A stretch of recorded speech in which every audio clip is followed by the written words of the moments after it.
Meu nome é Fernando Serra, eu sou o diretor acadêmico da HSM Educação. Bom, o Vencedoras por Opção traz algumas novas descobertas. Na verdade, ele desencobre algumas coisas que eram mitos que nós trazíamos na gestão. Eu acho que, como bom seguidor do Peter Drucker, já que o Jim Collins foi aluno do Drucker, e o Hansen costuma estudar também papel e desempenho de CEOs, eles têm procurado, com a base de dados enorme que eles têm, responder algumas questões das empresas em determinados ambientes. Ele já fez isso antes no Feitas para Durar, empresas que duravam, já fez isso antes nas empresas que morriam, e agora ele está tentando responder alguma coisa nas empresas que conseguem vencer em ambientes turbulentos. Eu acho que isso por si já é uma pergunta e uma resposta importante. Então a ideia é responder uma pergunta que o Drucker falava, uma afirmativa do Peter Drucker, que era a melhor maneira de prever o futuro é você construir o seu futuro, é você mudar esse futuro. E essa é a ideia que ele tenta trabalhar com essas empresas que conseguiram, em ambientes turbulentos em que outras fracassavam usualmente, você conseguir dar certo. Então, ele, por exemplo, diz que as empresas que mais dão certo não são as que arriscam mais. O empreendedor não é porque ele toma risco que ele vai dar certo. São aquelas empresas que arriscam, mas que arriscam com alguma certeza. Ele diz que não é necessariamente a empresa mais inovadora que vai dar certo. Também não é isso. Ele também mostra que não é a rapidez que faz a diferença no ambiente turbulento, e não é necessariamente porque o ambiente muda toda hora que você tem que mudar a sua empresa radicalmente. E por último, que sorte não é necessariamente um fator relevante. Então a primeira ideia é que a ideia não é uma ideia de risco. A ideia é de você compreender o ambiente, você arriscar no ambiente com uma determinada certeza. E que a ideia também é que não é necessariamente uma empresa mais inovadora que se destaca, mas uma empresa que entende as lacunas de mercado, que persevera. Aqui também não é rapidez pode te levar a um caos. A ideia é você saber exatamente o que você está fazendo, e que a mudança do lado de fora não necessariamente implica numa mudança grande do lado de dentro, pode ser uma mudança menor. E que sorte, todas as empresas tiveram igual, sorte ou azar. Mas é a forma pela qual você se antecipa a eventos e você dimensiona eventos. Acho que a principal descoberta, e talvez a mais importante, ou aquilo que ele traz de importante para o gestor, algumas dessas coisas já tinham sido debatidas de certa forma separadamente, mas que ele entende que estão presentes nessas empresas, é o comportamento do CEO. Quais são as habilidades principais desse CEO? São 3 habilidades principais. A primeira é uma disciplina fanática, a busca pelo resultado, a busca por chegar aonde ele quer.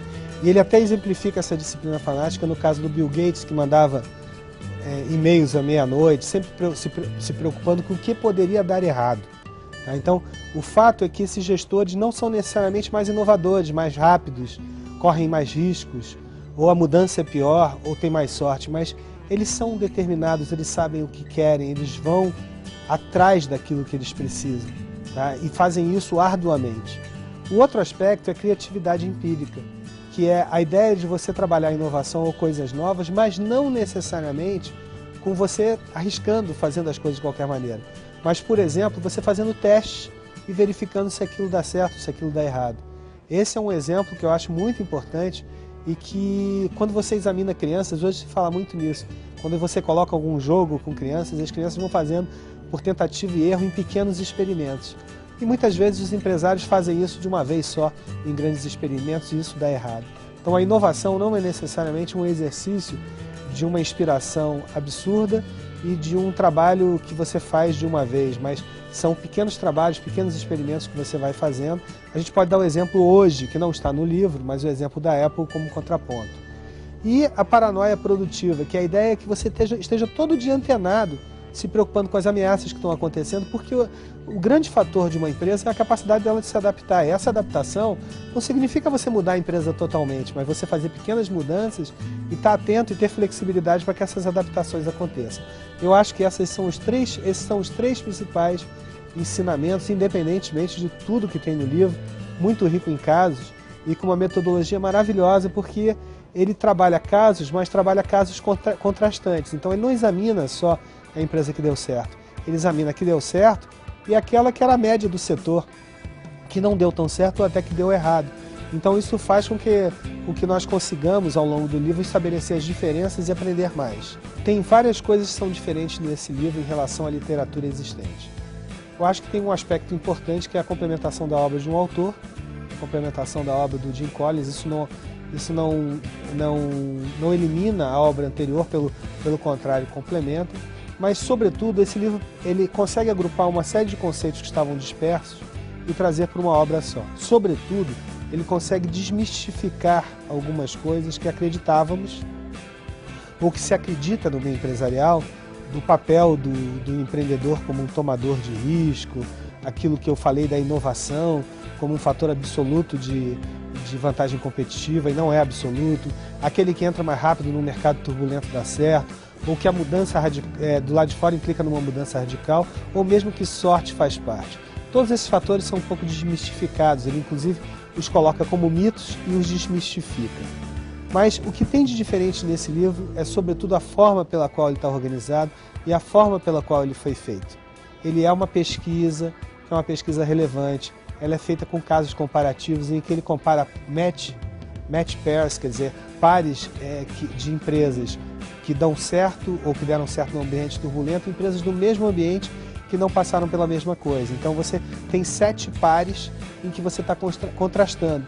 Então a leitura do livro, como você contextualiza, ela passa a ser muito boa e muito relevante para aquele que é o praticante. Ele é um livro que serve para aquele que é o estudante, mas ele é um livro muito bom para aquele que é o praticante, que é o CEO, que é o gestor, que tem que refletir sobre a sua empresa no dia a dia. Eu acho que esse é o grande diferencial do livro. Acho que um outro diferencial, que não é comum em geral nos livros, é que ele dedica um pedaço enorme do livro a justificar por que aquele livro é relevante, por que aquilo que está lá dentro é importante. Ou seja, ele tem um pedaço relevante do livro, que até o encarece, mas que é importante para mostrar que aquelas descobertas não são achismos, que a metodologia utilizada foi uma metodologia importante, relevante, e que a pesquisa foi realizada ao longo de um tempo relativamente longo, o que dá bastante consistência. Ele fala de disciplina fanática, não é só um dos argumentos, né? A disciplina fanática que está relacionada com a perseverança, com a sua capacidade de buscar alguma coisa e tentar atingir essa alguma coisa, é um fator preponderante.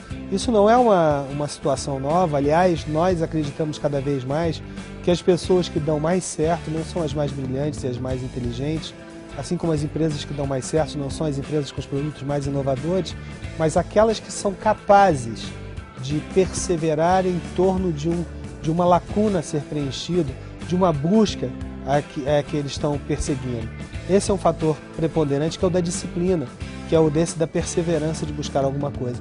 Mas tem outros aspectos, como eu falei, a criatividade empírica, ou seja, se você está criando alguma coisa, testa. Tá? Faz pequenos testes, pequenas melhorias. Tá? Imagina um software em que você lança tua versão beta, e imagina que a tua corrida ao longo a tua maratona que você tem que seguir, que já é um conceito colocado antes, por exemplo, pelo Hamel e pelo Para-Halad, mas que eles reforçam como a corrida de 20 milhas.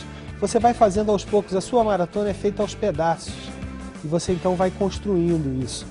E a paranoia produtiva, ou seja, a tua perseguição todo dia por melhorar, por entender o que está acontecendo do lado de fora.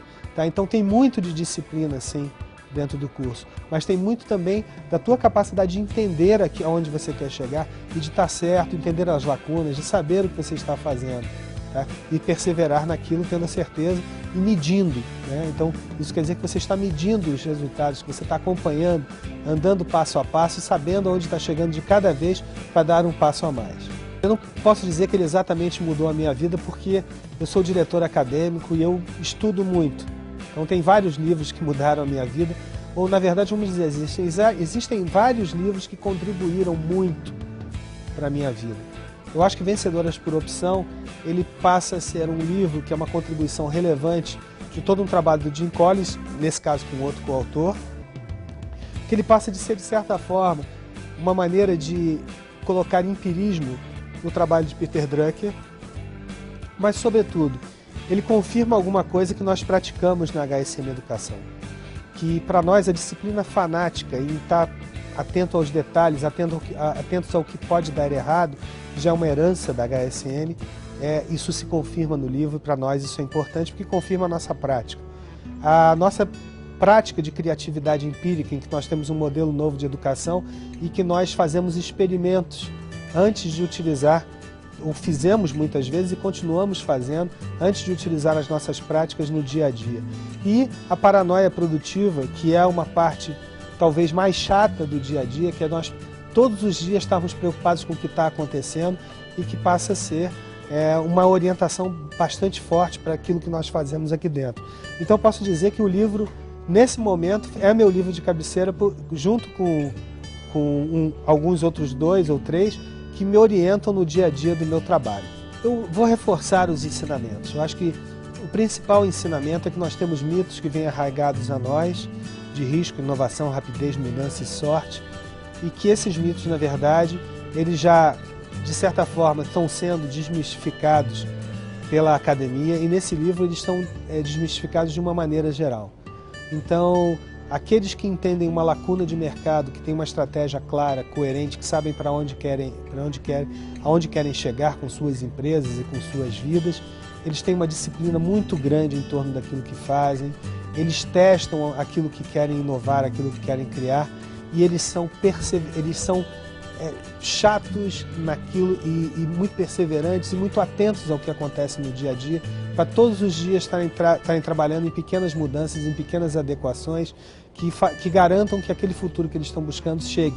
Isso quer dizer muito que também eles medem aquilo que precisa ser gerenciado, o que é uma outra desmistificação, que achar que um empreendedor faz tudo de cabeça e de orelhada, não é assim.